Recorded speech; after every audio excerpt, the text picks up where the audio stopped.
The Office of the Prime Minister Press Office is the primary liaison between the Fourth Estate and the Office of the Prime Minister and Cabinet. Every day, we are working to build a more inclusive economy and a stronger, safer country. Hear all of the latest developments as the Davis administration carries out the broad mandate of progress and change. Our live weekly press briefings provide full access to current newsmakers on the most topical issues of the day. We facilitate prompt responses from cabinet ministers on the latest reports and get answers on the issues that matter to you. Will any penalties be levied against the OPM Press Now, keeping you in the know.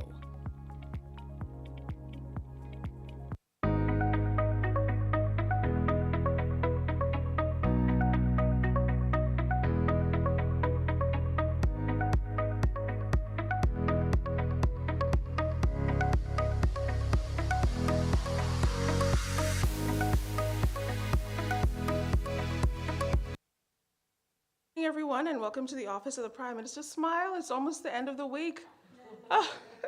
It's good to see all of you. We got over Hump Wednesday, it's Thursday, Friday's almost here, and hope you enjoy the rest of your week and certainly into the weekend. Well, this morning we are going to be discussing the National Apprenticeship Program, which is about to be launched. As you know, the National Apprenticeship Bill was tabled in the House of Assembly yesterday by the Minister with Responsibility for Labor and the Public Service, the Honorable Pia Glover-Roll. This morning we are going to be discussing the tenets of that program, which is intended to prepare hundreds of Bahamians to take up jobs armed with the qualifications they need to carry out those responsibilities. Minister Glover-Roll is also joined this morning by Mrs. Sharon Martin, who is Chair of the Legal Advisory Council, and Ms. Joanne Dilworth, who is legal counsel. So together they will explain the tenets of this program, how it will work, and how Bahamians who are in need of jobs especially will benefit. So without further ado, we'd like to welcome the Minister with Responsibility for Labor and the Public Service, the Honorable Pia Glover-Roll. Welcome. Thank you. Good morning and welcome. Today we are here to discuss the way forward for the National Apprenticeship Program, now that we have taken the major step of tabling the Apprenticeship Bill 2024 in the House of Assembly yesterday. The National Apprenticeship Program will forever change the way we prepare Bahamians to take advantage of opportunities within the labor market. This program will provide certified, paid training and development opportunities in high-demand fields.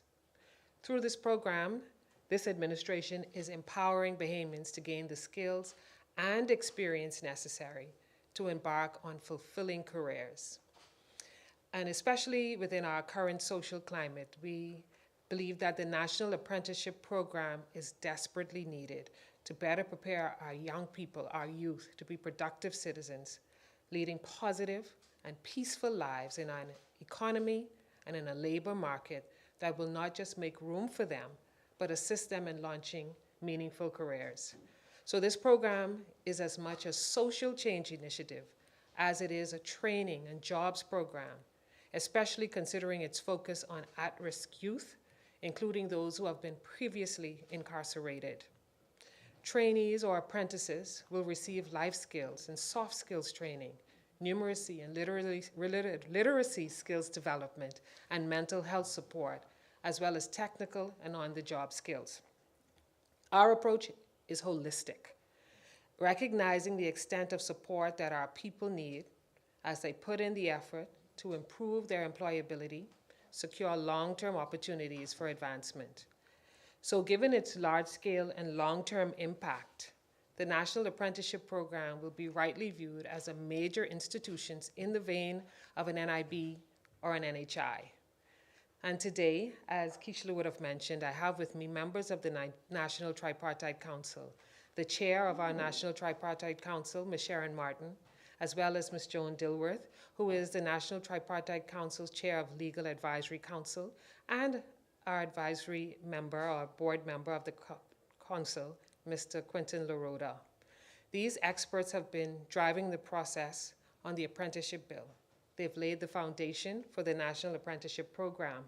And today you will see presentations from them that will provide you with a detailed overview of the National Apprenticeship Program, including what we've done, where we are right now, and of course, where we're going. Moving forward, we still have a tremendous amount of work to get done as we proceed with our plans to launch as soon as is practicable, with an ambitious goal of launching a pilot before the end of this year. So this is a massive undertaking requiring a true tripartite approach with high levels of cross-government cooperation and close public partnerships. At the end of our work, we will have a full-fledged, quality national apprenticeship program that sets the standard for market-driven, data-based training and apprenticeships that are compatible with international labor organization standards. Through the National Apprenticeship Program, we're leveraging the full potential of labor as one of the key drivers of change and the main avenue through which our people contribute and gain opportunities within our economy. This program will be a cornerstone for human development and a key part of our national development strategies. So I look forward to all the lives that we will touch through our work. I thank you for your time, your attention this morning, and I'll now yield the podium to our NTC Chair, Ms. Sharon Martin.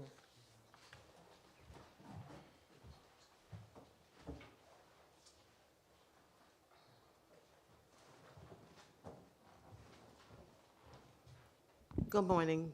Thank you, Minister. Well, as the Minister said, I'm Sharon Martin, and I'm the chairman of the National Tripartite Council. It is a pleasure to be here this morning, and I hope that when we're finished with our presentation that you'll be able to get an in-depth look at where we are with the National Apprenticeship Program. I won't go into the process I just want to very quickly say that Minister and Cabinet would have asked the task force to take this on to ensure that we establish a sustainable and a successful National Apprenticeship Program. The process, as I said, I won't go into all the details, but I just want to say the program itself, that Minister touched on it, and it is necessary for us to understand that the program is designed to touch the lives of not just our youth, but there are also persons who need to be upskilled, reskilled, and those persons will also have an opportunity to be able to participate in the National Apprenticeship Program. Why a National Apprenticeship Program? Because around the world, we're seeing that there are a lot of work-based programs. You're used to hearing internships, you're used to hearing apprenticeships, and most of them are really not apprenticeship programs. So the government has sought to ensure that we now narrow down and put into place a program that is national, first of all, and secondary, that we also have a sustainable. What does that mean? What does that mean for the man, the young person? It means that administrations can come and go, and then whoops, it disappears. It's sustainable. It is law. Minister would have laid that on the table yesterday, and we're hoping that her colleagues, her parliamentary colleagues, will see the wisdom in passing this as law and enshrining it in the law. The National Apprenticeship, my colleague here, Joan Dilworth, she will talk to us about the regulatory framework, so I won't get into the regulatory framework. But the blocks, the building blocks, there are 8 strategic blocks that when we're putting together a policy that we want you to be aware of. And as you can see, the first one is governance. Governance is enshrined and will be enshrined in the law. It is enshrined in the law to ensure that we have a National Apprenticeship Board. The board, then there will be a National Apprenticeship Unit. And I'll get into those a little bit later when we talk about the stakeholders and their responsibilities. The stakeholder roles and responsibilities, Joan will do regulatory framework and the equitable financing. That's where you will see a smile on my face, because Minister has ensured that she's had her cabinet colleagues alongside with her to ensure that there is going to be equitable financing for the project. Again, not a, as young people say, oops, there it is, one day it's here, the next day it's gone. No, this is a sustainable program. The labor market, Minister touched on that very briefly, and the program implementation. We'll dive into that a bit, and so what is social inclusion? We'll go into that, and of course, monitoring and evaluation. A program is never successful if you cannot manage it. And how do you manage it? You need to have evaluation. You need to have the monitoring and the measurements that are in place. So let's touch a bit on the stakeholders' roles and responsibilities. The National Apprenticeship Board, as I said earlier, will be enshrined in law.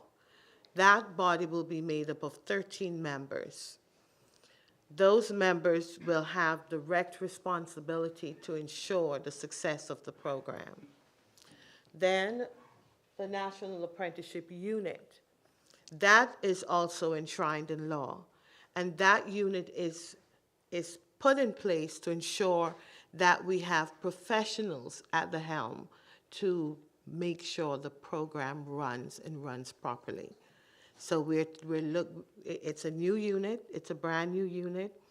Minister will name a head of that unit in her formal address, and that unit will be also run as a secretariat to the board. You know, oftentimes boards are formed and then who does the work afterwards? So this is what the NAU will be. So you have the NAB, which is the board, the NAU, which is the National Apprenticeship Unit. The National Apprenticeship Unit, let me be very clear on this point. The National Apprenticeship Unit will ensure that employers, that you are placed through the proper channels to ensure that there's no, back and forth, that sort of stuff. We're hoping that everything will be electronic. Minister is on her digitalization campaign where everything around her is concerned. This one also will take that format. So the registration of the employer, the registration of the apprentice, all of that will be put through a digital board.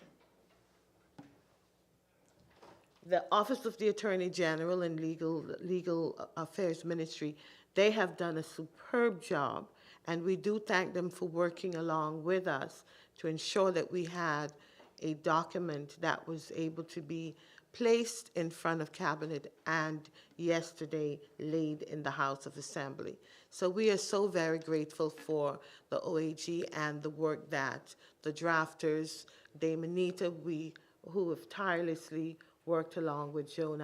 I'll leave that to my learned friend to talk a little bit more on the regulatory framework and what went into that.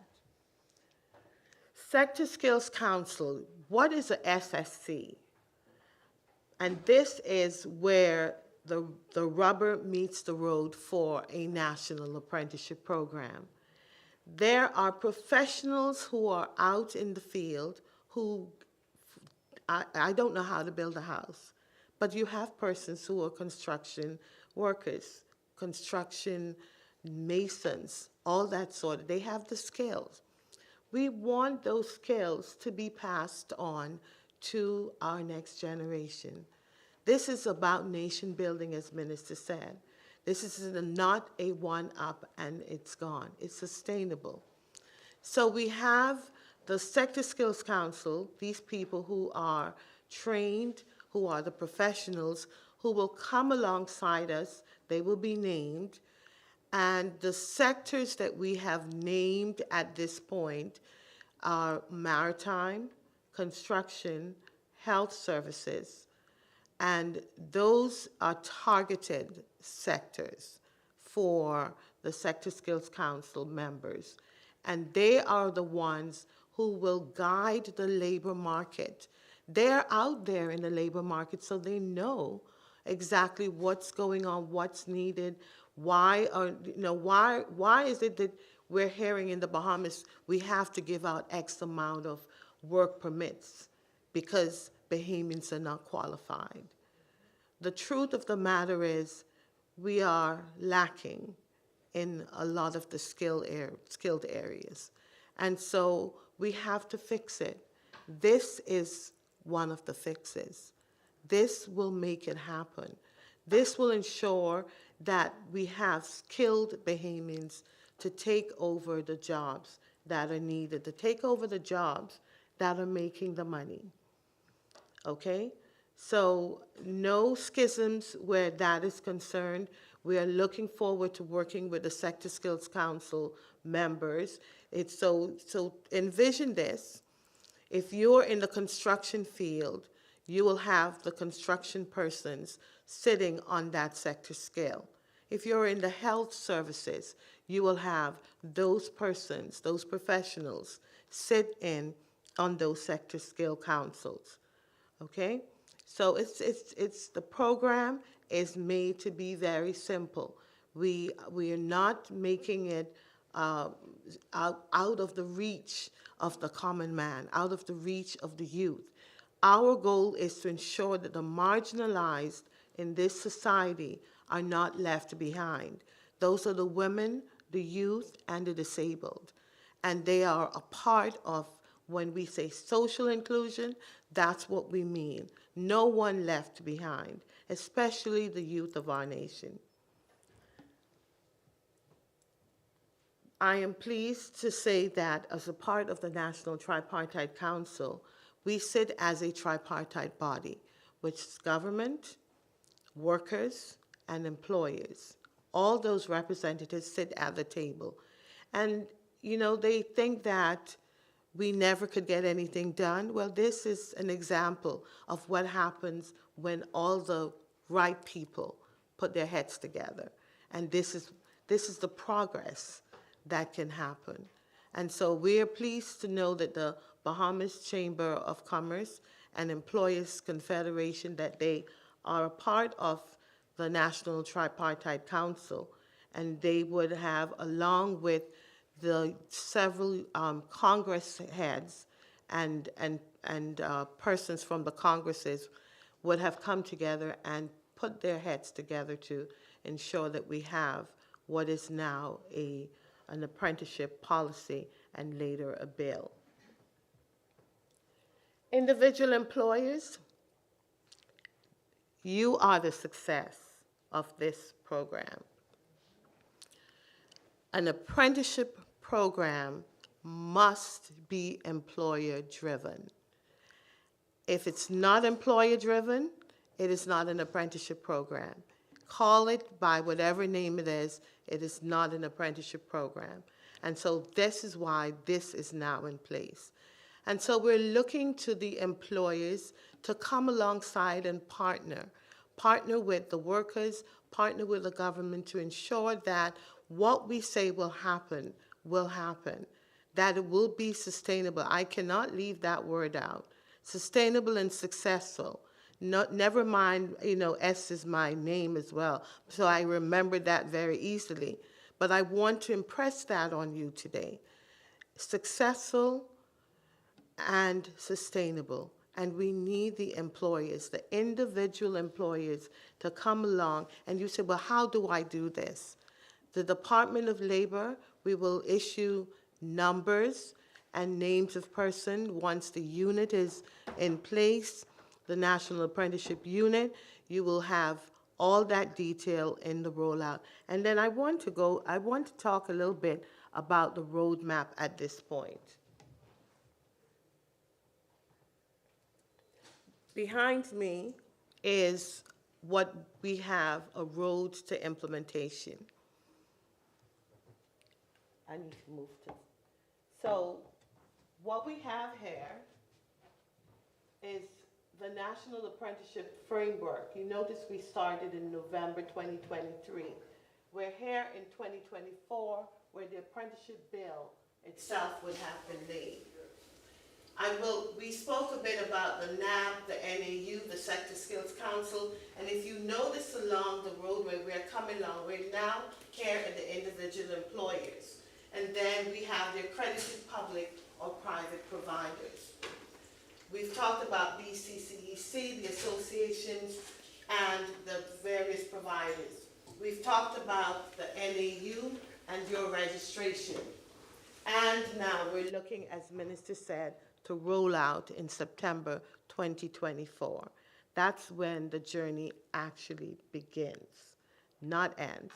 It's a roadmap, but it's the beginning of the journey right there. Any questions? If not, we can take the next presenter. Okay, thank you.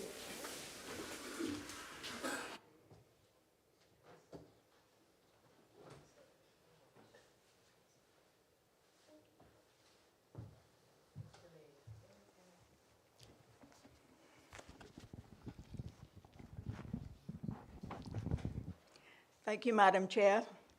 Minister, good morning, ladies and gentlemen. I start by saying that in addition to being on the legal committee for this particularly important program, I also represent the employers on the National Tripartite Council. And as Madam Chair would have said, this National Apprenticeship Program is really, I call it about three bodies. One, the government. Two, the apprentice. And three, the employers. The thing about the employers is that we seek the engagement of employers. And as Madam Chair said, I would say things can be accomplished, but the ideal situation is when we have the full engagement of the employers.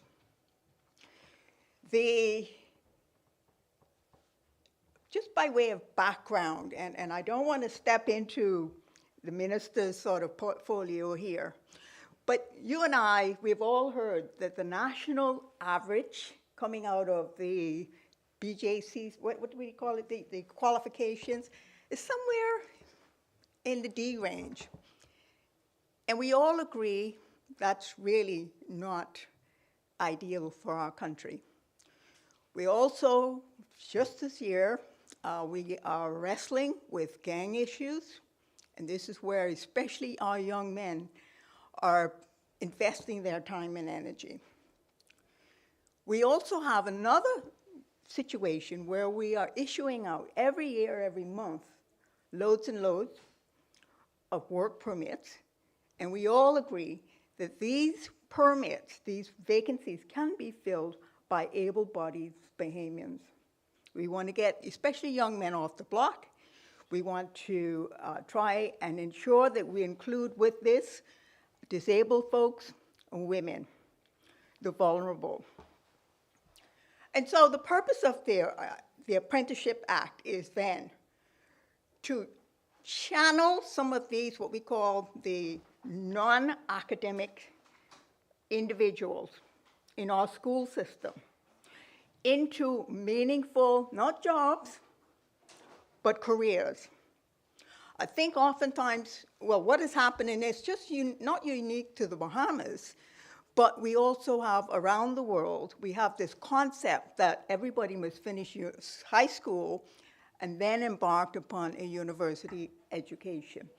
Our parents all want us to be doctors and lawyers and accountants, the rest of it. In this country, we all struggle to find good plumbers, good carpenters, good masons, good, you call it, there is. These are, in our estimation, career paths. So we want to create a mindset that the academic inclination is not the only way to become successful in this country. The Act provides that you have to be a Bahamian citizen in order to be an apprentice, or you have to be a permanent resident with the right to work, or we have a group of residents who are neither, but they have been born here and they have belongers' rights. So those three groups of people. The view is that we could reduce youth unemployment or underemployment, but as well as that, because the Act actually deals with not only 16 and young people, but it's 16 without a limit. So if you're coming out of an employment situation, you're 40 years old, and you were doing whatever, and suddenly that job either no longer exists or you want to try your hand at something else, well, this employment, the Apprenticeship Act, under the apprenticeship program, that's available to you. We want to, as I said earlier, reduce reliance on foreign labor. It's a work permit situation. And of course, we want to create a pool of skilled workers. So what does an apprentice do?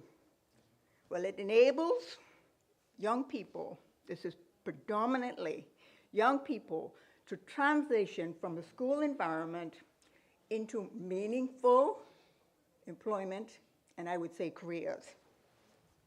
We want to reskill and upskill older.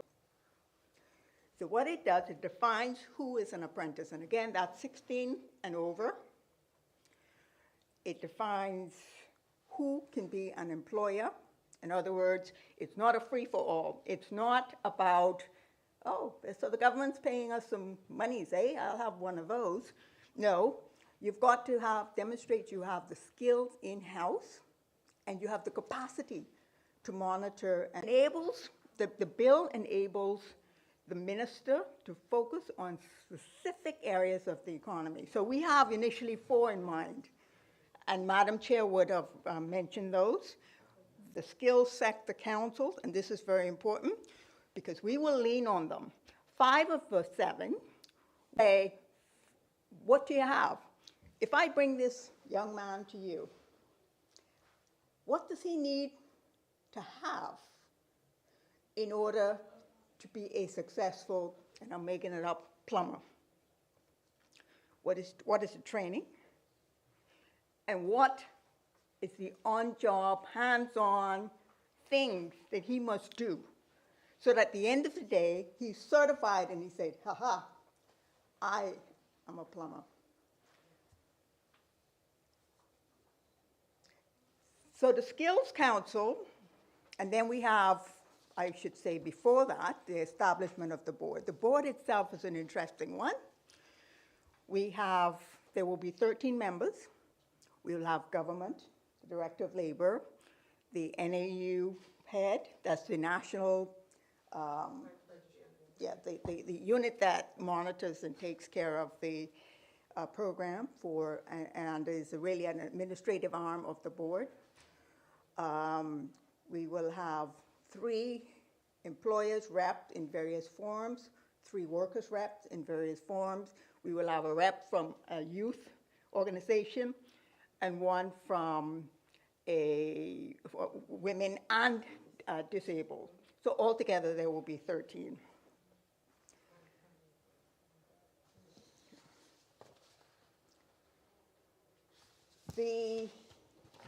And what they are able to do.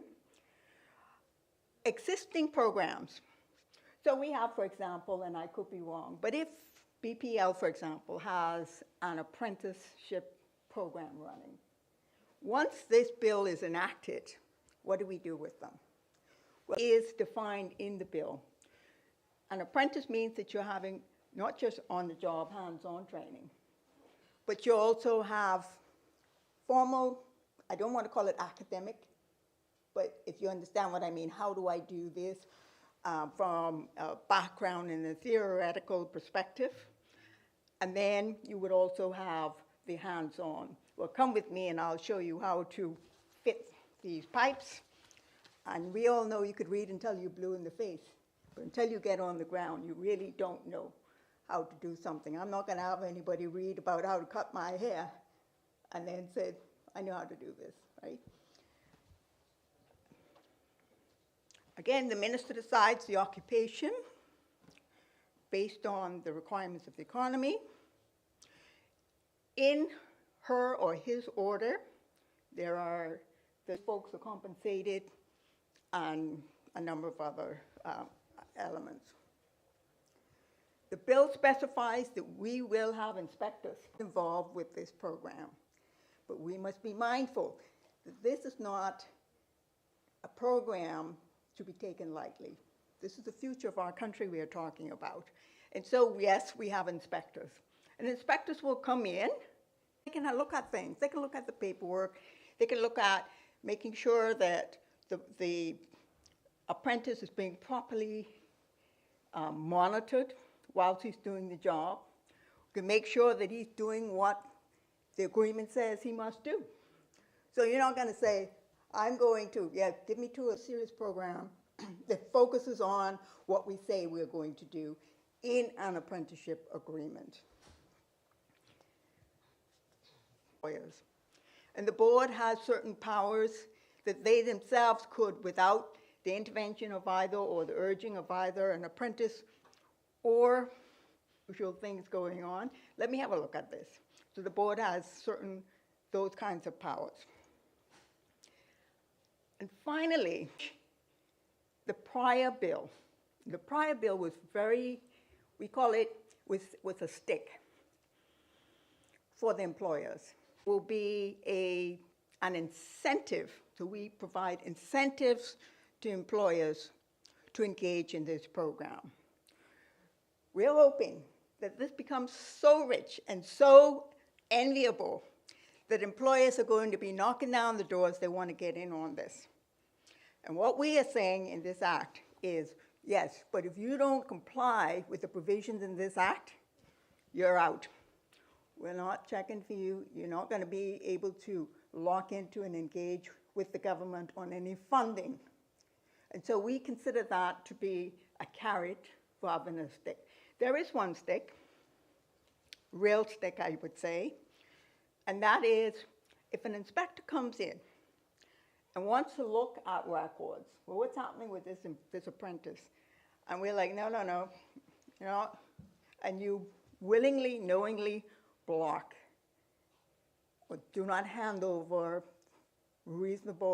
upon the reasonable request of the inspector, then yes, you could be fined, and so we have left that, or we have included that as a penalty.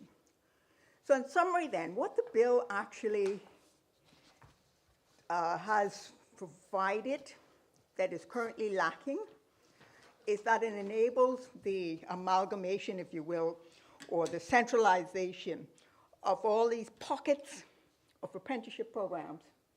So through the registration of apprenticeship programs, the government will have a good idea about what's going on, who's doing what, who's actually training. So that's one thing. The second thing is the standard, meaning that once you're out of this apprenticeship program, every employer, anyone who wants to hire any of these people, would know that it is at a particular standard. And then you could take your certification and you could present that, and there ought to be no further discussion about how qualified that person should be. So in a nutshell, that's our bill. Are there any questions? Yes.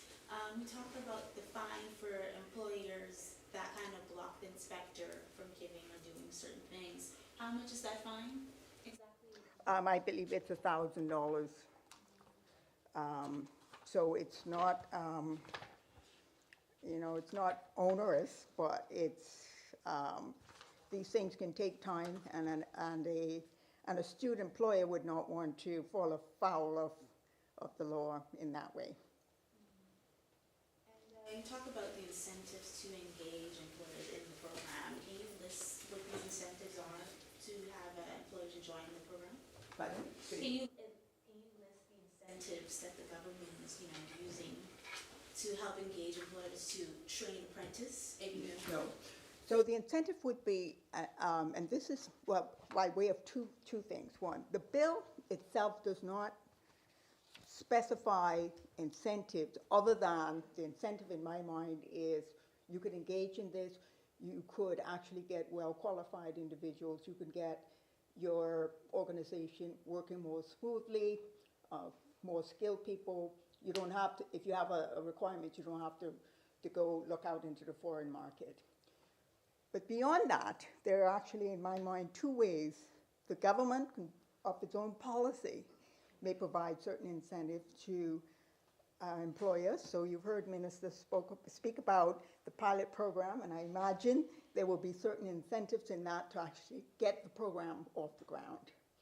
And the second incentive may be through the regulations, which the minister, according to the Act, may make certain regulations, and that could be almost anything.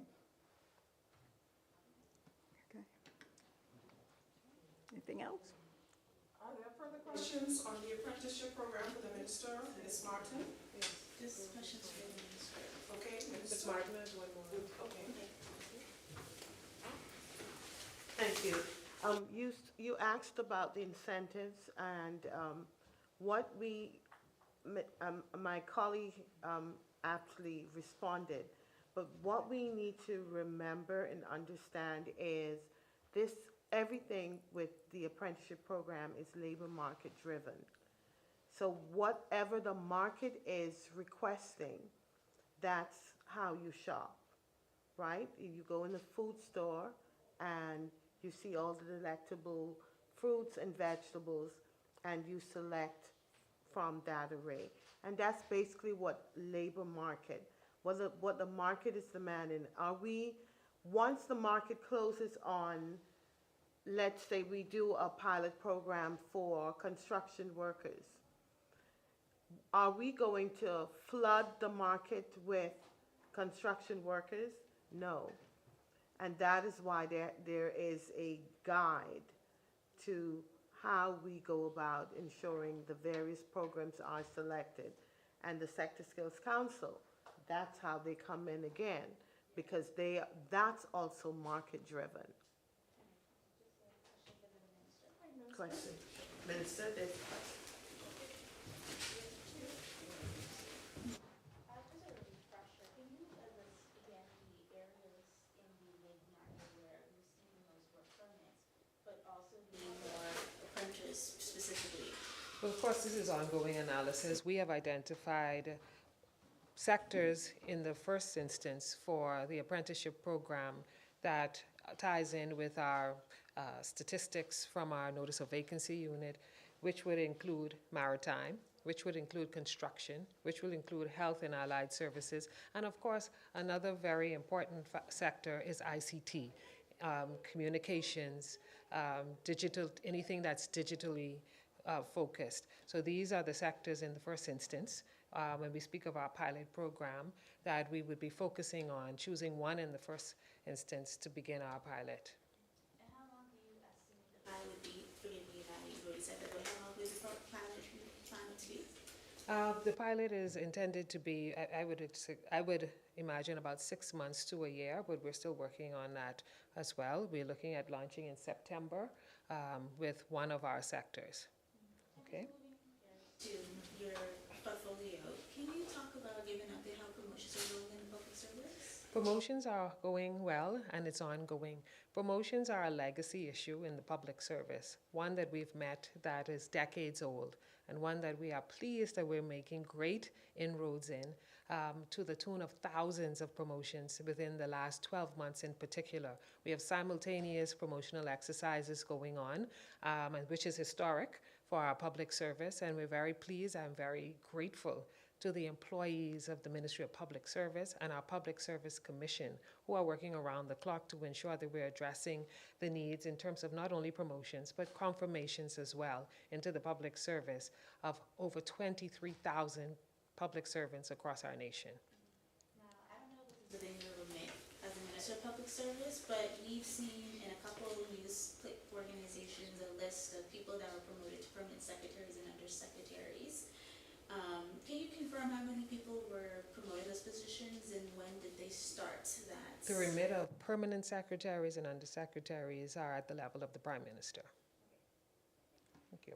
So, our National Apprenticeship Program, I'm very excited. Our experts spoke with much passion today, and of course, we spoke to three important pillars: sustainability, making this program the cornerstone of our society and helping to address our societal issues, and of course, success is what we look forward to in a tripartite way, ensuring that all stakeholders are at the table. We give, again, commendation to our Attorney General's office and the team and his team for assisting us in bringing us to this place, which is indeed a major step forward for education and training to meet the current and future needs of our labor market. And as noted, the National Apprenticeship Program is not being implemented in isolation.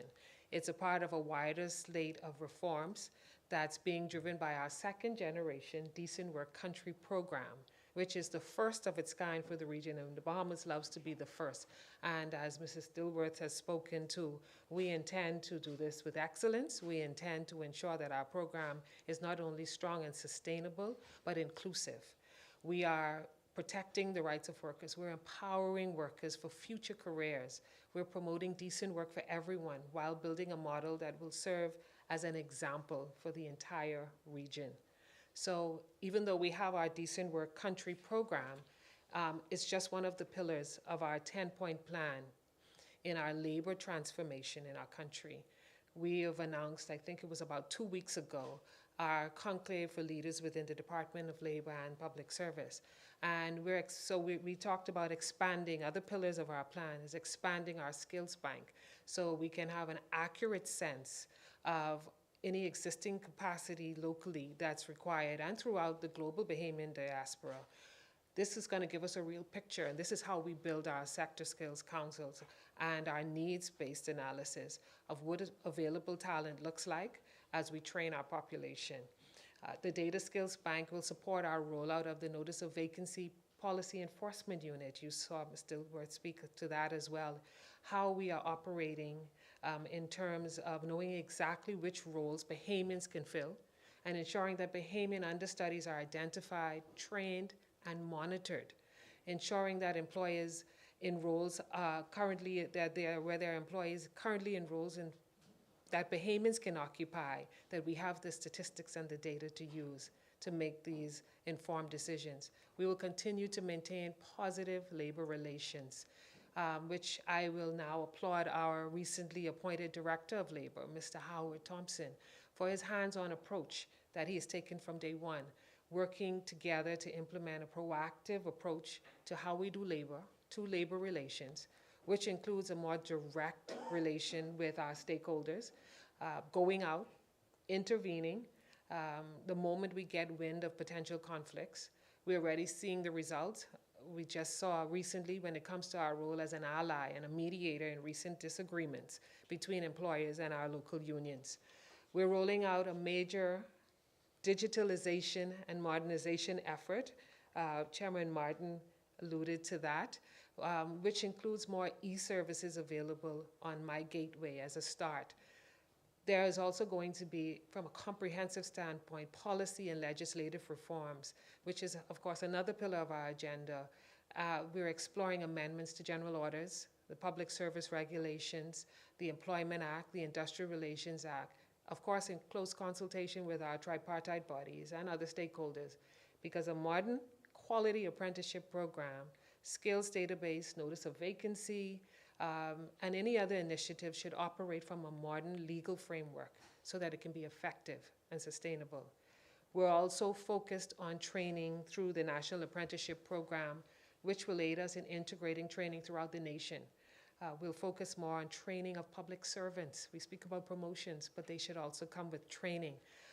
And we will also invest in expanding the existing infrastructure for increased capacity and for growth.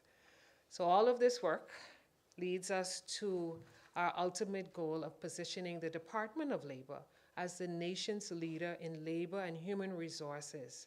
And our approach is integrated, and when successful, it will lead to a more efficient, productive, content, and empowered Bahamian workforce in both the public and private sectors. So thank you once again for joining us and tuning in.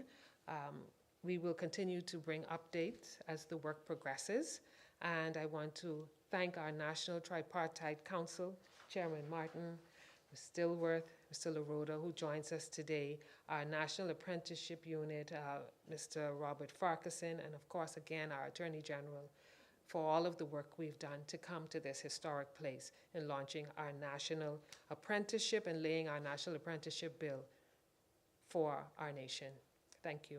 Any questions? Are there further questions for the Minister? Minister, how has relations been going with the unions as of recent? I think the relationships with our unions is in a good place. We have an open door policy. We speak to, we communicate with, with our unions, our leaders on a frequent basis. Outside of our quarterly set meetings with our trade unions, we have correspondence every day. I think that we are, again, much like the public service, dealing with a lot of legacy issues when it comes to our trade unions. Issues that successive administrations may not have touched, looked at, given the time. We are doing that, and that has resulted in, to date, 25 industrial agreements signed, with another 2 in the pipeline within the coming weeks. So I think that speaks well to our relations with our trade unions. There will always be issues that have to be ameliorated, but we're up to the tasks. We're hands-on in terms of our Department of Labor, our Labor Relations Unit, and ready to ensure that all that is necessary to be done for amicable labor relations and the benefit of our Bahamian workforce is done. Any other questions? Thank you. Thank you, Minister. Thank you, Minister and team, for that very comprehensive review of the apprenticeship program, which I'm sure will go a long way in helping Bahamians, especially those on the job hunt. I just want to get to a couple quick announcements on 2 current issues in the news. The first has to do with the Small Homes Repair Program. The Davis administration has committed to conducting repairs on 1,000 homes across the country. You may know that some 300 of those homes have already been assessed for repairs. Now, the lion's share of those homes are here in New Providence. There are a few of them in Grand Bahama and Abaco. Now, these repairs have to do with damage that was done during Hurricane Dorian, and some of them actually date as far back as Hurricane Matthew. But the assessment of 300 homes has been done, and that work is expected to commence shortly. There are about 700, a balance of 700, which will also be a part of this program. And when all is said and done, that will come in at a cost of about $5 million. So we'll keep you updated on that. I also want to share an update on the ankle monitoring system.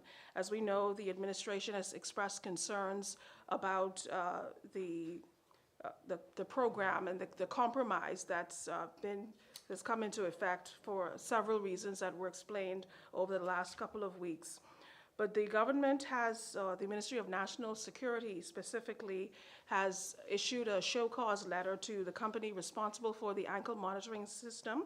They will have 30 days to explain and remedy the problems associated with those ankle monitoring devices so that those corrections are made. The police, the Royal Bahamas Police Force, will be in contact with them and monitoring the reasoning behind the deficiencies, and more importantly, getting those deficiencies corrected. So that letter has been sent. 30 days has been given to correct the deficiencies and respond to the police. And obviously, if that isn't done in a satisfactory manner, consequences will follow. Are there any further questions? Could you tell us what kind of consequences? Well, obviously, the monitoring of accused persons is a very important part of the whole crime-fighting strategy. We want to keep an eye on those persons who are on bail. If it is proven that the company doesn't have the capacity to ensure that those persons are monitored correctly, then the consequence that must follow is another company must be put in place, an RFP will be issued, and someone else will have to take over. That is not something that can be tolerated. Just another question regarding to another issue regarding what the PM said to the pastors regarding, and the media, regarding us being sensitive, the media, sensitive to covering crime and asking not to sensationalize or put crimes on the front page. We saw in the Miami Herald, they picked up on what he said. Is there the fear by the Prime Minister that that comment may have not landed well and was probably even worse? That may have made the country look even worse now that we don't have a really concrete solution to fighting crime, particularly as it is impacted, bookings in tourism overall. Okay, that's a loaded question. But I think the first thing that I want to say, and I think the thing that we must prioritize is the issue, and I think all of this emerged because we obviously do have a crime issue that we want to get under control, and the priority must be getting that under control. The Prime Minister has spoken to that issue. His intention was not, as he said, to direct the media. Obviously, when there is a crime, especially in a small setting, it will grab the attention of behemoths. It'll also grab the attention internationally, but the focus must be on getting crime under control, and I think that is where the Davis administration is placing its emphasis above all else. The Ministry of Tourism, as you know, has launched an aggressive campaign to ensure that tourists know and feel that they are safe in the Bahamas. I think that's been gaining some ground. We see the videos of tourists themselves expressing the feeling that they are safe in the Bahamas. But besides the comments that were made, the emphasis must be on getting crime under control, and I think that's what the administration is focused on first and foremost. Sorry to put you on the spot, it just came up today. But it's just like the appearance of suppressing media, that was the concern. And that is not the intention at all. Has the government heard from U.S. or regional counterparts about the crime situation in the Bahamas? Not to my knowledge. Certainly, I haven't heard anything expressed, as you know, and as the Prime Minister pointed out during that very same communication, other countries are dealing with matters of their own. Every country is dealing with their particular crime fights. It's not exclusive to the Bahamas. Every country has their problems to deal with. And can we get an update on the Haiti mission? How's that been going? At the last report, as you know, Kenya was intended to be a major part of that peacekeeping effort, certainly in terms of the sheer numbers that they were going to bring. The whole idea behind that was a UN-led mission. The Bahamas was going to be a part of that based on its partnership with the United Nations. Now that may be on hold, largely as a result of Kenya and its Supreme Court placing that on hold, we wait to see what the UN decides to do next, and any action we take will be based on that. All right. That's it for questions. I'd like now to introduce our small business vendor for today, Mr. Chris Edward of Chris Takeaway and several other businesses. I'll let him tell his story, but what's interesting about him is his age. You can see he's a very young man with several businesses already up and running. So I'll let him tell his story.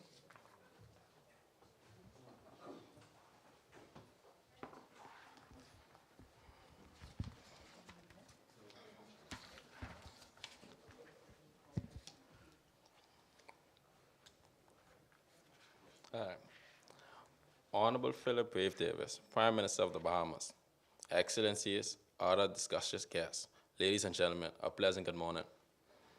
My name is Christopher Edwards.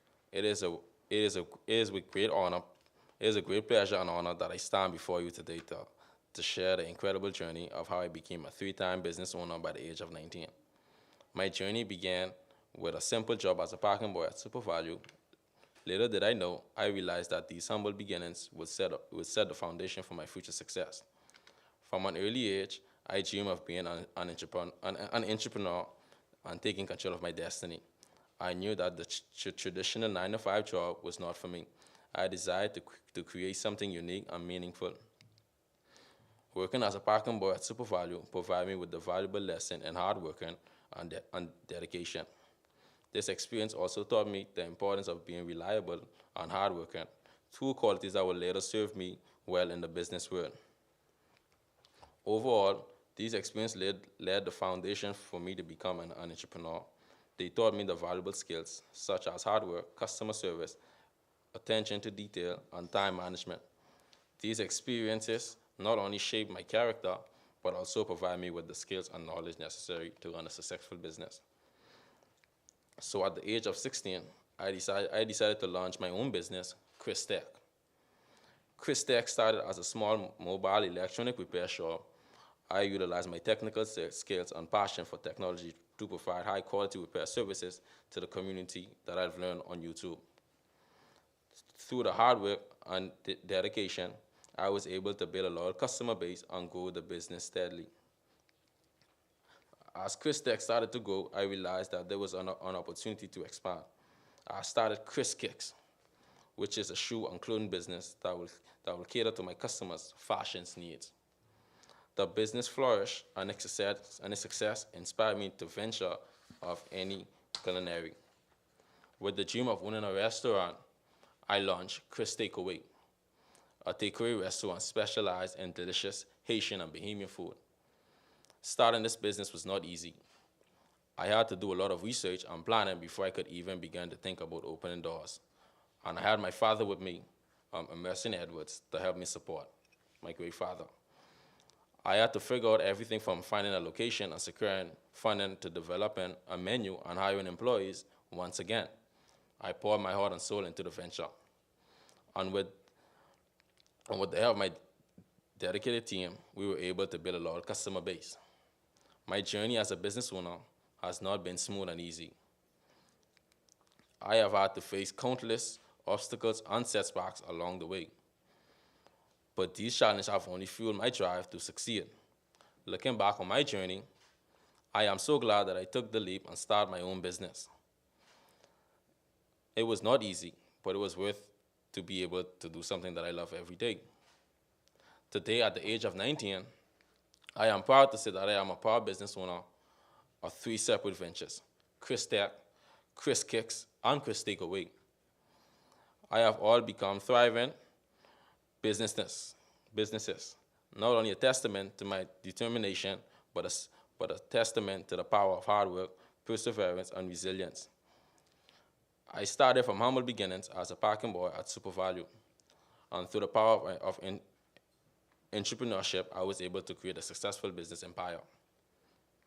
I believe that with dedication, passion, and willingness to adapt, anything is possible, and I hope that my speech inspired you to dream big and never give up on your dream. Thank you.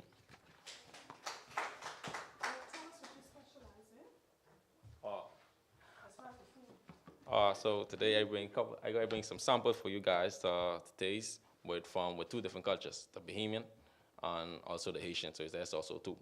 So we got the famous Haitian Creole, which is pork Creole, with wings Creole, and also fish Creole. And I also got my special burgers. And I also got with the Kong, loaded fries, and wings, for any flavor wings.